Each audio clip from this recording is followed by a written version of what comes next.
வணக்கம் நேர்களே. 18வது நாடாளுமன்ற மக்களவைத் தேர்தல் 7 கட்டங்களாக நடைபெற்று முடிந்திருக்கும் நிலையில் அடுத்ததாக தேர்தல் முடிவு அதற்கு முன்னோட்டமாக அமைந்திருக்கக்கூடிய தேர்தலுக்கு பிந்தைய கருத்து கணிப்புகள் குறித்த சிறப்பு நிகழ்ச்சிக்கு உங்களை வரவேற்கின்றோம். இது எக்ஸிட் போல் இந்தியாவை ஆளப்போவது யார் மக்கள் தீர்ப்பு 2024.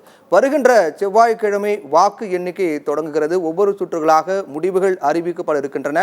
அதற்கு முன்பாகவே ஒவ்வொரு கட்டங்களாக வாக்குப்பதிவின் போதே மக்களுடைய என்ன ஓட்டங்கள் என்ன, அதே போன்று அரசியல் நிலவரம் உள்ளிட்ட பல்வேறு தரவுகளை அடிப்படையாக வைத்து தேர்தலுக்கு பிந்தைய கருத்து கணிப்புகள் மேற்கொள்ளப்படுகின்றது. குறிப்பாக நம்முடைய சத்தியம் தொலைக்காட்சி மேற்கொண்ட இந்த மெகா தேர்தலுக்கு பிந்தைய கருத்து கணிப்பு பொறுத்தவரையில் மாநில வாரியாக எந்தெந்த கட்சிகளுக்கு அதிக இடங்கள் கிடைக்கும், அதே போன்று ஒட்டுமொத்தமாக அதிக பெரும்பான்மை பெற்று ஆட்சி அமைக்கப் போவது யார், இந்தியாவை ஆளப்போவது யார் என்ற பல்வேறு தகவல்களை பெற பல குழுக்கள் அமைக்கப்பட்டு அந்த குழுக்களை ஒருங்கிணைத்து தகவல்களை தொகுத்து உங்களுக்கு வழங்குவதற்காக நம் அரங்கத்தில் நம்முடைய தலைமை செய்தி ஆசிரியர் திரு கண்ணன் இணைகிறார். அவரை வரவேற்று நாம் நிகழ்ச்சிக்குள் போகலாம்.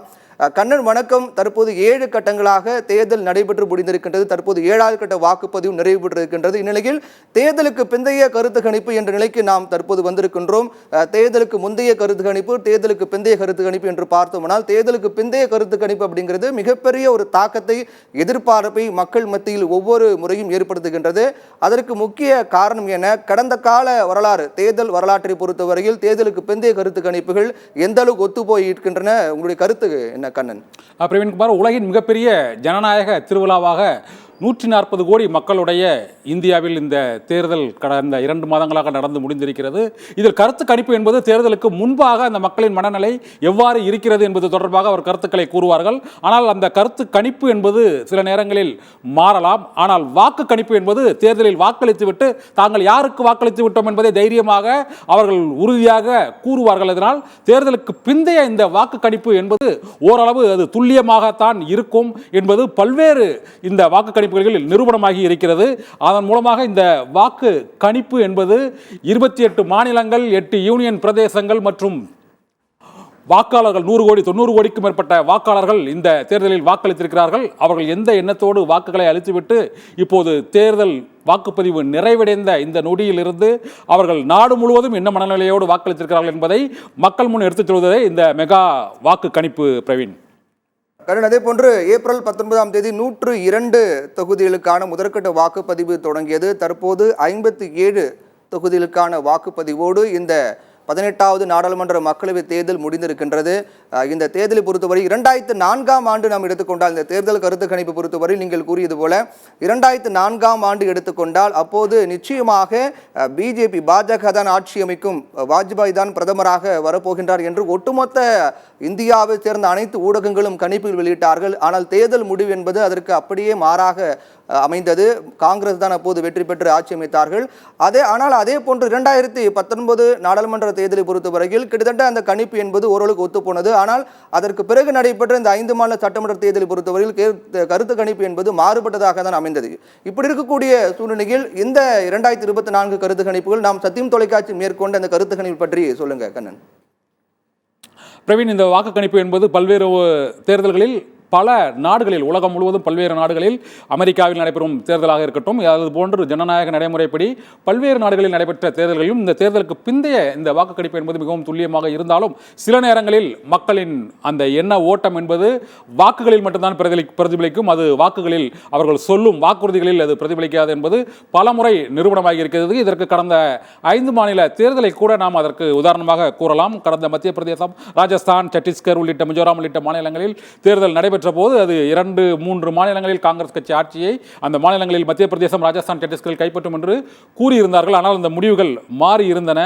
ஆனால் நாடாளுமன்ற தேர்தலை பொறுத்தவரை ஒட்டுமொத்த இந்திய மக்களின் மனநிலையும் எவ்வாறு இருக்கிறது என்பதுதான் இந்த வாக்கு கணிப்பின் முக்கியமான முடிவு. ஆனால் இந்த முறை 26 கட்சிகளின் கூட்டணியோடு ஒரு ஆளும் கட்சியை எதிர்த்து இந்த முறை தேர்தலில் களம் காண்கிறது இந்தியா கூட்டணி. மத்தியில் ஆளும் பாரதிய ஜனதா கட்சி 3வது முறையாக ஆட்சியை கைப்பற்ற வேண்டும் என்ற நோக்கத்தில் அவர்கள் பல்வேறு விதமான சோசியல் இன்ஜினியரிங் மற்றும் பிரச்சார வியூகங்கள் ஆகியவற்றை அமைத்து அவர்கள் பிரச்சாரத்தில் ஈடுபட்டார்கள்.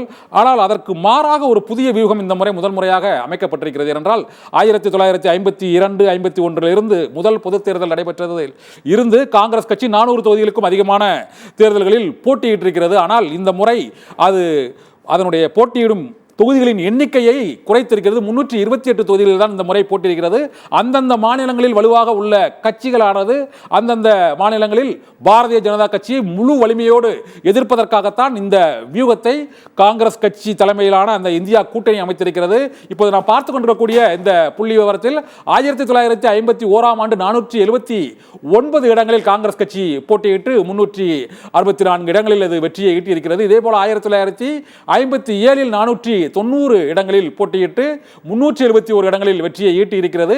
இதே போல 62 92 வரை நாம் பார்த்தோம் என்றால் காங்கிரஸ் கட்சியானது அந்த 500 தாண்டி போட்டியிட்டு இருக்கிறது. இந்த முறை முதன்முறையாக 328 தொகுதிகளில் மட்டுமே போட்டியிட்டு ஒரு 200க்கும் மேற்பட்ட இடங்களை கூட்டணி கட்சிகளுக்கு, அதாவது அந்தந்த மாநிலங்களில் வலுவாக உள்ள அந்த கட்சிகளுக்கு விட்டு கொடுத்திருக்கிறது. இதன் மூலமாக 1996இல் பார்த்தோம் என்றால் கூட 529 தொகுதிகளில் போட்டியிட்டு 140 இடங்களில் வெற்றி பெற்றிருக்கிறது. 2098 மற்றும் 99, 2004 ஆகிய ஆண்டுகளிலும் 477, 453, 417 என அந்த காங்கிரஸ் கட்சி போட்டியிட்டு அந்த நாடு முழுவதும் அது வேட்பாளர்களை நிறுத்தியிருக்கிறது. 2019 கூட 421 தொகுதிகளில் போட்டியிட்டு 52 இடங்களில் மட்டுமே வெற்றி பெறுவதற்கான வாய்ப்பு கிடைத்தது. ஆனால் இந்த கடந்த 2 தேர்தல்களில் கிடைத்த படிப்பினைகளை வைத்து இந்த முறை 328 தொகுதிகளில் மட்டுமே காங்கிரஸ் கட்சி முதல் முறையாக வரலாற்றில் குறைவான இடங்களில் மட்டுமே போட்டியிடுகிறது. ஆனால் தேர்தல் முடிவு என்பது மற்ற 25 கட்சிகளும் பாரதிய ஜனதா கட்சியை